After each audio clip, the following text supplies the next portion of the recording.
వాడు ఎక్స్ దొంగ. ఎక్కడ దొంగతనం చేసినా నిమిషంలో దొరికిపోవడం వాడి స్పెషాలిటీ. తెలంగాణలో 38 ప్రభుత్వ మెడికల్ కాలేజీలు 2019-24 మధ్య వచ్చాయి అన్నది ఈ పార్టీ చెప్తున్నటువంటి విషయం. అదే నిజమా? అధికారిక సమాచారం చూద్దాం. ఎన్ఎంసి డేటాలో ఏముంది అన్నది పరిశీలిస్తే ఇక్కడ తెలంగాణ రాష్ట్రానికి సంబంధించినటువంటి అంశాన్ని మనం పరిశీలిద్దాం. తెలంగాణలో ఓన్లీ గవర్నమెంట్ మెడికల్ కాలేజీలు ఎన్ని ఉన్నాయి అనేది మనం పరిశీలిస్తే తెలంగాణలో ఉన్నటువంటి మొత్తం గవర్నమెంట్ కాలేజీల సంఖ్య 36.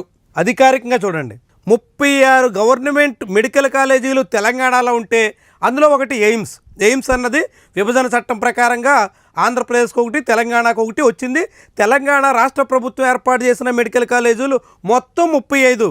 ఎప్పటి నుంచి?